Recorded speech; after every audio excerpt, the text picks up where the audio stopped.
Can you start with your name and your positions at Pingree? Sure. My name is Diana Artis, and I am the Assistant Director of Admission and the Chair of the Diversity and Inclusion Department. I'm also an advisor of juniors, and I teach some classes in the middle school. Great. So when did you first begin working at Pingree? I am finishing up my 12th year at Pingree. So I started in 2005. It's a long time ago. Yeah. That's really weird to think about. Yeah, it I is. was 6 years old when that happened. Yeah. How have you seen Pingree change over your years? I've seen it change in a couple of ways. So, for one, I've seen a change for the positive in terms of the honor code. And I've seen change in diversity in sort of obvious forms, but also in not obvious forms. So, in terms of type of families that are here, there are more two-parent working households as opposed to stereotypically a mom staying at home and dad working. Um, Younger teachers, so more teachers who've been here for a while leaving. So those are some of the big changes that I've noticed. What are some of the smaller ones that you see day to day that maybe we don't always take into account? The care in the dining hall in terms of the food that's prepared, that's a change. I think the ways in which the administration tries to take care of students. So I know at first when we started having people, pick up behind us and keep the place clean, there was a lot of feelings about that. It's actually very nice, and I make a point of thanking the people when I see them. But that's really small, and I think it's changed the physical look of the community, and that can have an impact. The other small change is the furniture. Like, I love that, the tables and the lights. And sometimes I just walk, right? I love walking through and seeing kids kind of laying out on the couches like they're in their living room. Yeah. So those are small changes that I think are big changes, right? Yeah. In terms of the feel of the community. How do you think the honor code has changed, if at all? I think that we have rededicated ourselves to what it means to be honorable. And it was one of the things that I really loved as a parent. I started at Pingree as a parent before I started working here. And the honor code was one of the things that I was really attracted to. And then when I started working in the upper school, at that time, there were some huge challenges with the honor code. And my experience of students is that they were not taking it as seriously.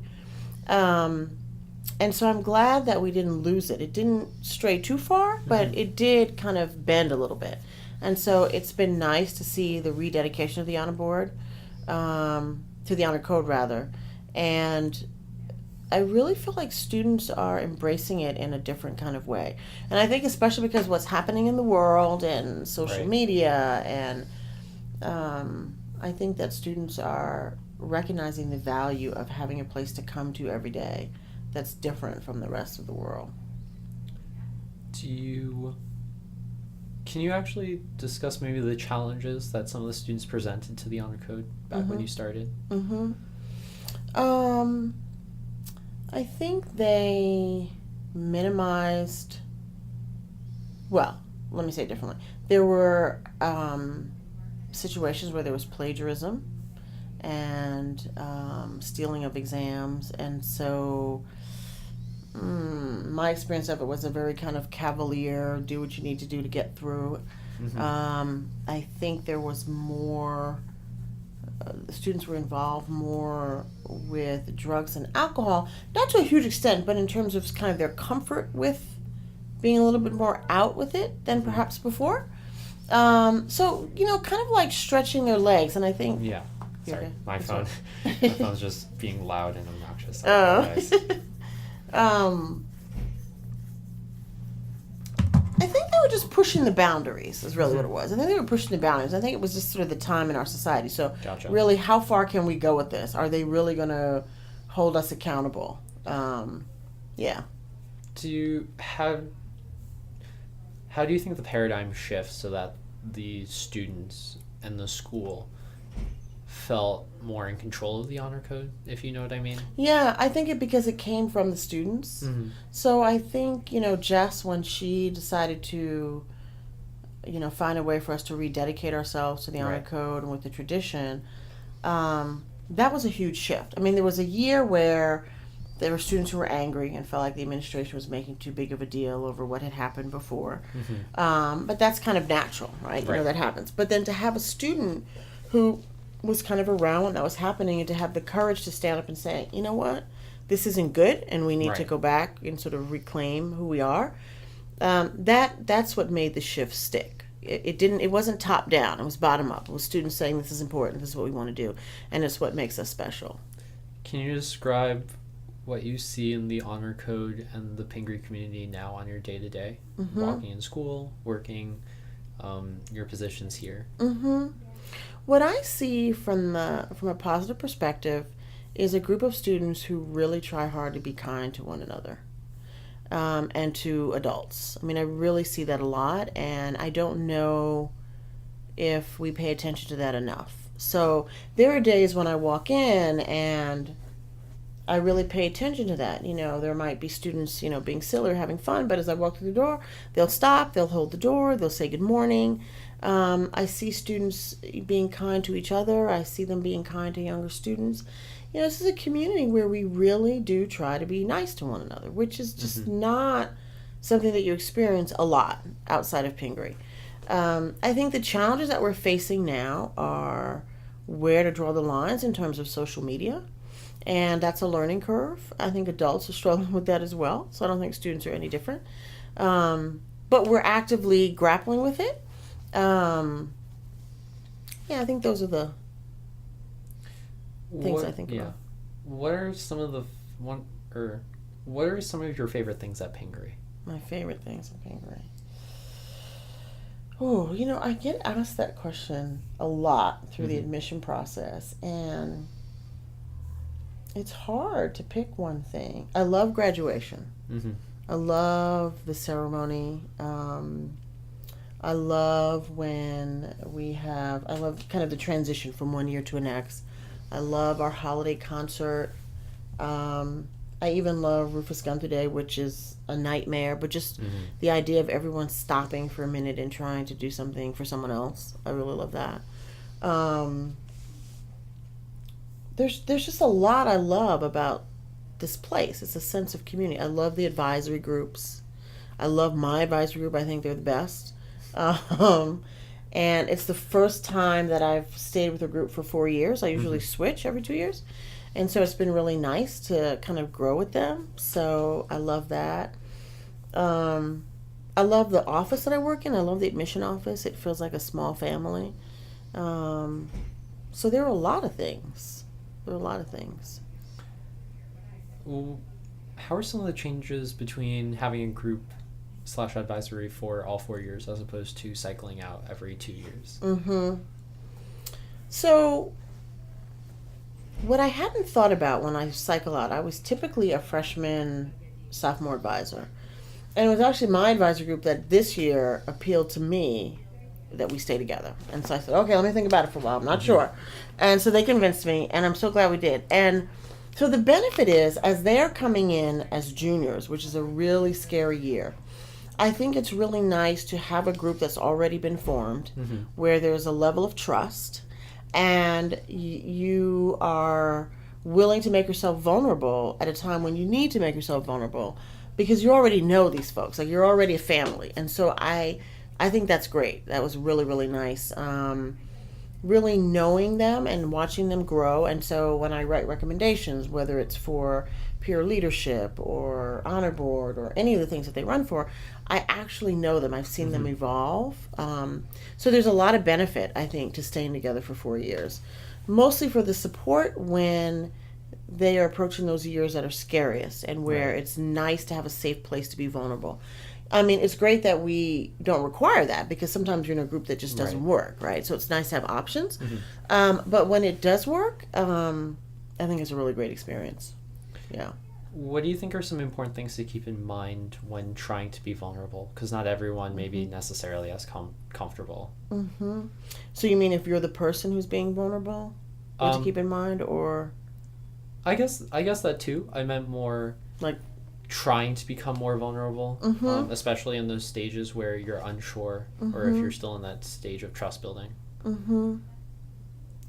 So I guess the thing to remember, and tell me if this is not answering the question, is that making yourself vulnerable is an important process, is an important part of the process of growing and developing. That when you allow yourself to take risks, you're really allowing yourself to just kind of move to the next level.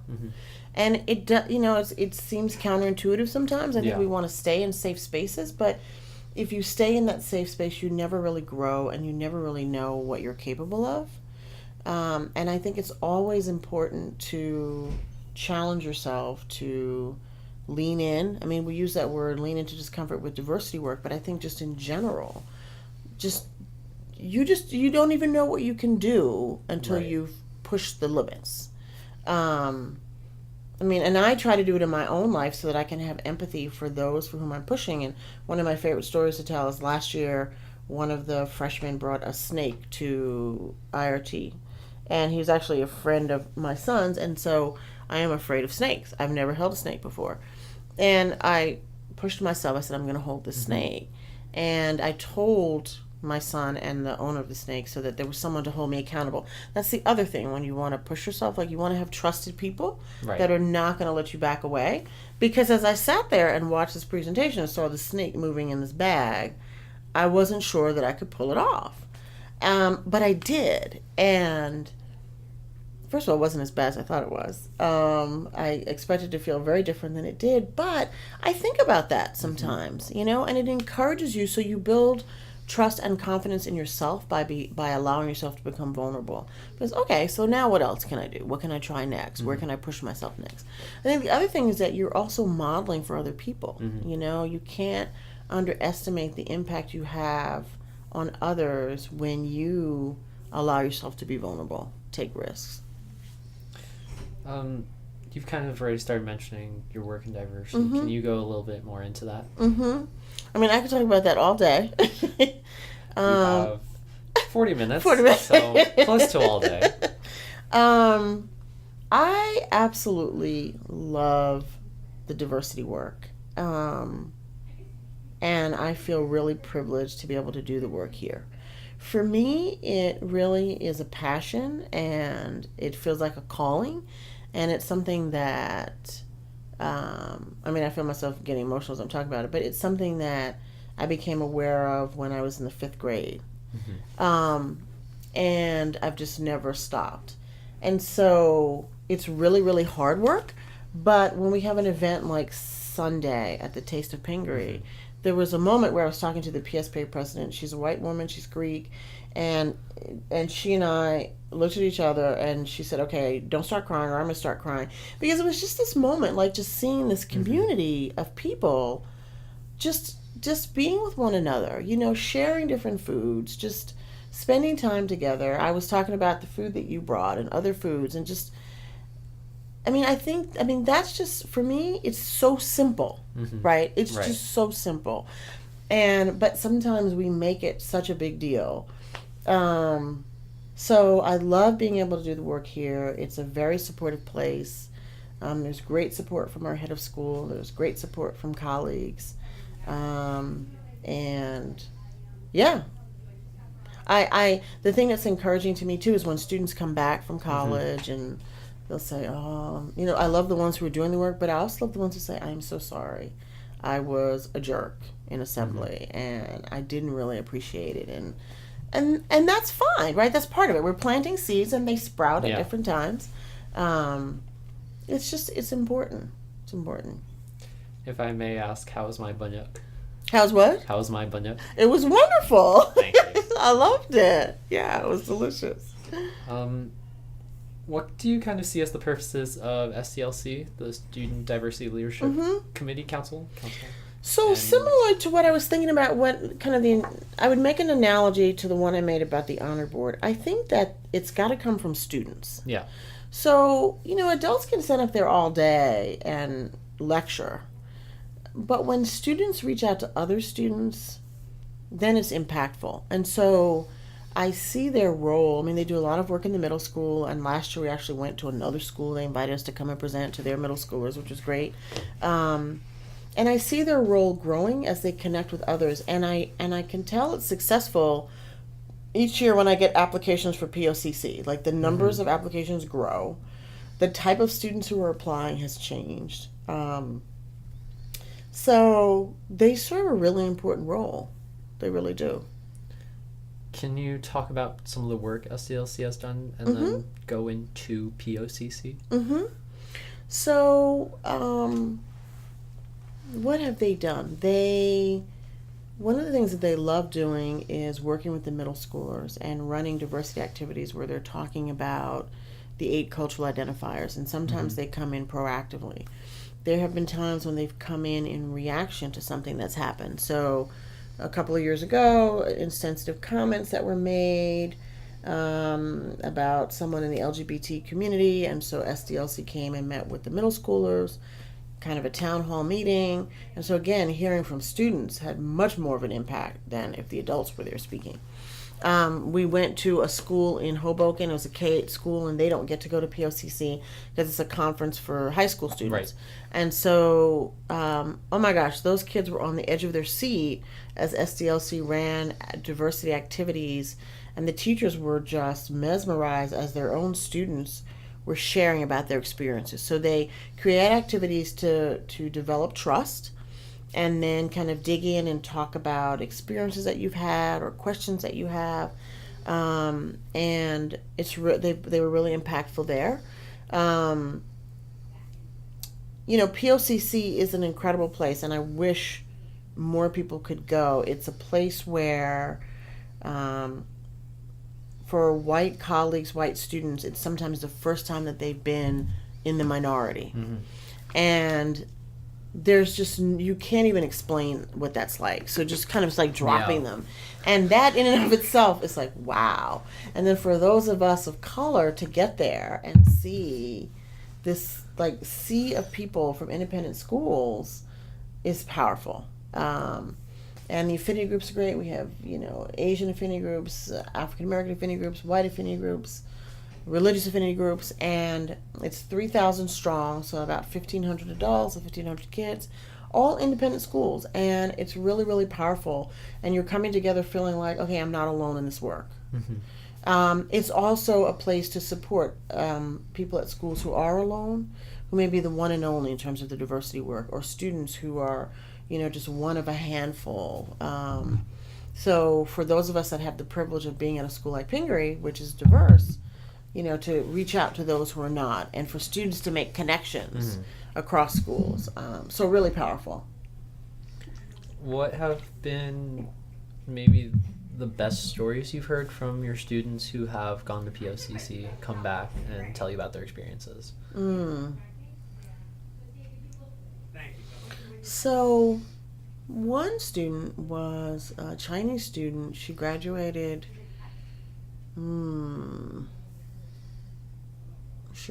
about 7 years ago, and she went to POCC, and she was one of the first East Asian students to go.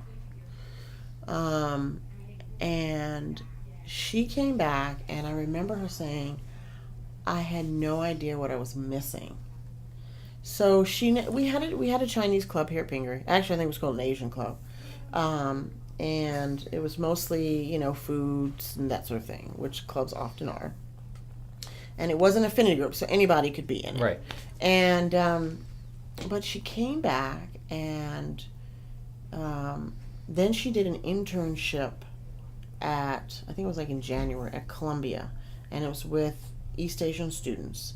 And so, like the fire is growing, because it's kind of like, wow, I've connected with people who understand my experience. And so she said, Dr. Artis, I really want to change the focus of the Asian affinity group, or the Asian cultural club.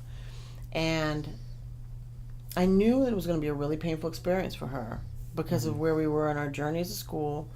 But I felt like I needed to support her. And I said, okay, I will support you, but just know that you are planting seeds that will sprout later. it's not going to be received well. Mm-hmm. And it wasn't. I really felt for her. She went in, she was brave, and she didn't want to make it an affinity group. What she wanted to do was kind of change the dialogue from just about food to like issues that were affecting students in the East Asian community.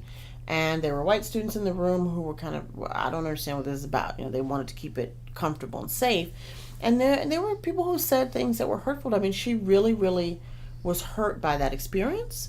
But that's part of the work, and that's the vulnerability, right? So she made herself vulnerable, and I walked beside her and warned her, and then it happened. But I still keep in touch with her, and I see how she continues to grow and connect to her community, and just really kind of proud of who she is and what she's doing. So she's grown from that experience. But that's a moment where I remember, ooh, this is really hard.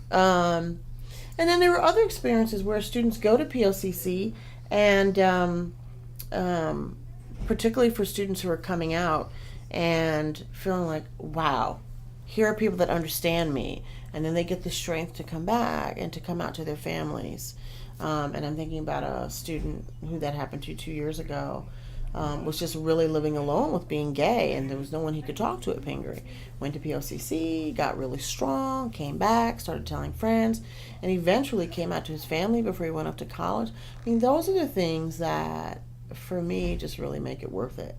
That it's just kind of this place where you go and you get what you need, and it's designed to be a place of comfort. So, and the same thing has happened with adults. I've seen adults be transformed. Dr. What was his name? Edwards. Do you remember him? He was I a remember teacher. Dr. Edwards. And so it was after POCC and coming here that he actually came out to students in Pingree. I mean, it's just like, that's just powerful stuff. It's powerful stuff. Can you talk a little bit about affinity groups and maybe offer some takeaways for students or just people in general, both who are in love with affinity groups or also very skeptical? So affinity groups are tough for a lot of reasons. I mean, truth be told, when I go to POCC, I don't always love my affinity group, even though I believe in affinity groups. And the reason why I don't always love it is because the challenge of an affinity group is to create a safe space that no matter where you are on the journey of identity development, that you feel welcomed.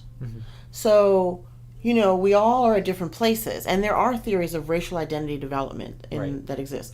And we're not all at the same place. And so sometimes I'm frustrated because I want something more. Right. But I know I need to be there for those who are not where I am, right? And then there might be some that are... So that's kind of frustrating. So when I go, I try to embrace all of that and get something out of it for myself and support others. Research shows that the more diverse communities become, the more segregated they can actually become. And so if you have an affinity group, it can break down the segregation. Right. Because if you know you have a place you can go to where you can be with people who understand you and you can kind of let your hair down and do your thing, then when you're kind of in the general population, you can just be with whomever. You're not looking for that place to be filled, if that makes sense. I think I know what you mean. Like in middle school, I would always hang out with my Asian friends for the most part. And so would it be kind of like the affinity group is where I'd have my Asian crowd, but then it kind of satisfies my need for them. Right. And then I may not necessarily have to always seek out my Asian friends when in the fray. Right. Exactly. Like, okay. Yeah. Right. Yeah. So that's one piece that is really important. I think the other thing is that when you're in your affinity group, sometimes it's safer to be vulnerable. It's a place to talk about how you feel without having to convince people that your feelings are legitimate. So sometimes those of us of color, when we are not in our own spaces or when we're with the dominant culture, sometimes when we try to explain our experience or share our experience, we spend so much time trying to explain it. And a lot of times you just can't explain it. It just is. And it's nice to have a place sometimes where you just don't have to explain yourself. You can just say, such and such happened, and someone will say, I know exactly what you mean. You can have your little conversation, then you can go on. Mm-hmm. It gives you courage to then speak outside, right? So, like in the admission office, it's great. I feel like it's a safe place where I can be totally who I am. And it's great to have the affinity group, but I can also talk about those things that I've talked about in the affinity group for the most part with my white colleagues in the admission office. And what was the other thing I was going to say? I think for white students, they are less inclined to talk about this stuff because they don't have to. And so they don't talk about it at home. So the affinity groups could be a place for them to talk about how they feel about all this diversity stuff in a safe space where they can say whatever they want to say and not worry about hurting anybody's feelings. Same for us. And then kind of figure out what they want to say and then come out and have the conversations. So there's great value to it, but it is scary for people. I think people feel like, oh my gosh, there they are. And if they say, oh my gosh, all the Asian students are sitting together, all the black students together, and I'll just quietly say, yeah, and all the white students are sitting together. And then people, they kind of look at you and they'll say, well, but they are. And so why is that okay or not something worth commenting on? Right. But the other is. So I think affinity groups are places to kind of sort all that out and be able to come together. And I liken it with, sometimes women like to just be with other women. You don't want the guys around. And vice versa, right? Generalizations. It's a similar kind of thing. Yeah, I know what you mean. Can you talk about the Hudson Taylor event and some of the efforts? It's funny you asked me that. I was thinking about this morning. He was amazing. I think he really inspired the community, opened the eyes of faculty and students, and the fact that he's a straight man makes it even more accessible, so people could identify with him. I was a little disappointed with our follow-through with the activities, but trying not to. There was one activity that had come through. The Pride Wall was great. That was a great first step. There's so much more we could do and will do. So that's part of my work with myself. Is like, okay, you can't do everything. We had all these great plans. One thing happened. It's one more than happened before. And so, the plans are written. And so, the rising seniors, hopefully they can do it. I loved that. And it was also very impactful for the adults. I think the adults in our community really, really struggle with the LGBT community more than even students. Struggle with the language, struggle with just a lot. And so they found him to be comfortable. And that's what I've realized about this work is that when you kind of first step into an area, having someone that's comfortable and that has kind of broad appeal is much easier for people than someone that comes in really forceful initially. Can you maybe talk about how you handle, I guess, trying to appreciate the baby steps but also still looking forward to the bigger ones?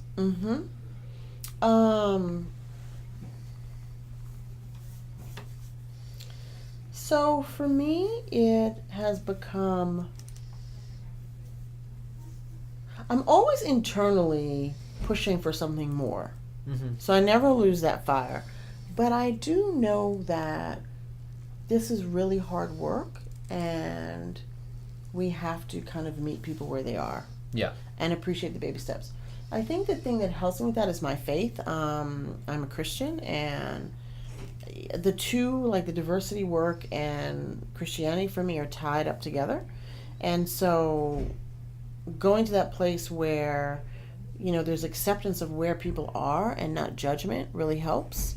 I mean, there are days when it's frustrating. And so I have my safe places that I go to talk about the frustration, because what I don't want is the frustration to get out and to stop people. And I do know that it's hard for folks, but I think it's a balance between how much you let people kind of sit and how much you push them. I mean, at some point you have to say, okay, you're gonna have to jump into the pool, right? Yeah. It's just, you just have to just jump in. So you give them enough time and then push them in the pool. And then there are some people who are just never going to jump, and then you have a different conversation, like, well, maybe this is not the right place for you. But I think it's important. I think we have to appreciate it's truly a journey, and we have to appreciate those folks who are at the beginning. And some of the work that I'm doing with the adults now is creating kind of a tiered approach where there's some faculty that will be working with those who need the baby steps and others with faculty who are, ready to move ahead.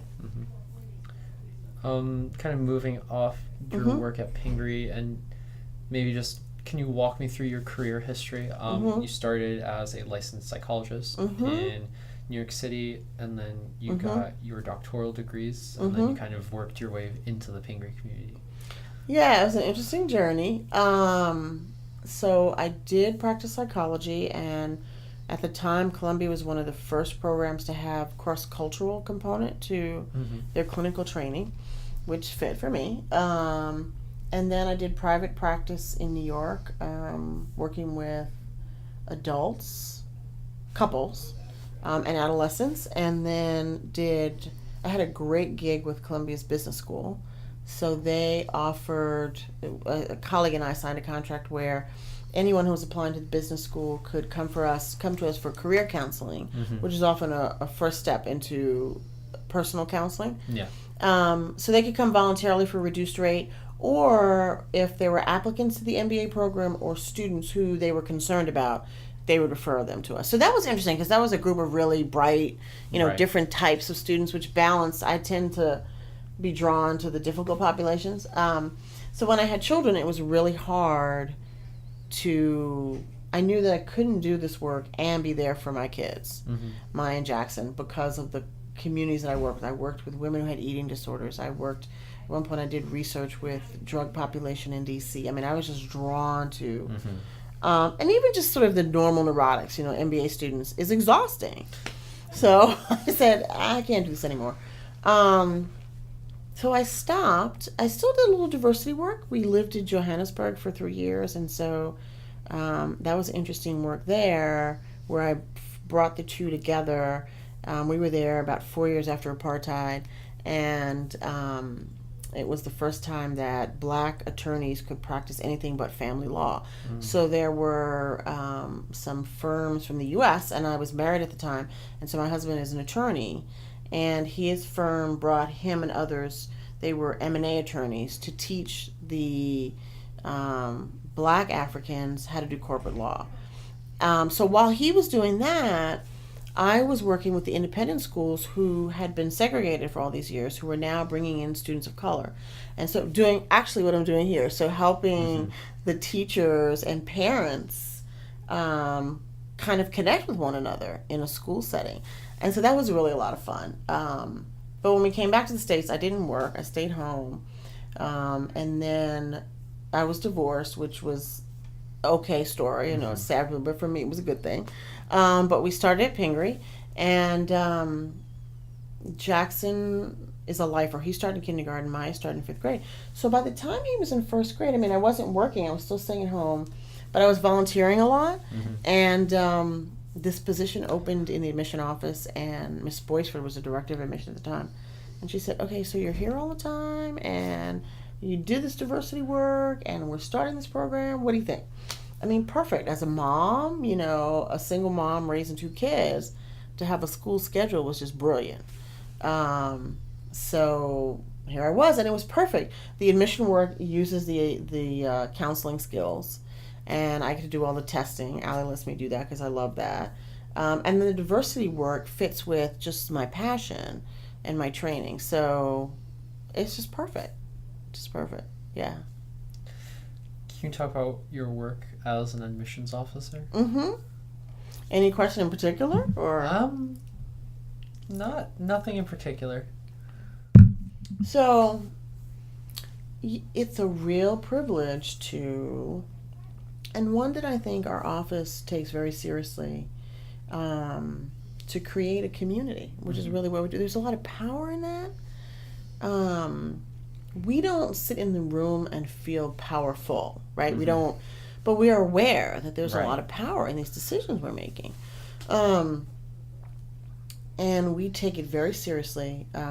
We spend a lot of time from September when the first, even before September, we had a parent here just the other day. So, whenever, when the first person comes to express interest, we, the four of us, are just talking all season long and really getting to know them and really thinking about, are they going to be a good fit? Who's the kid going to have friends with?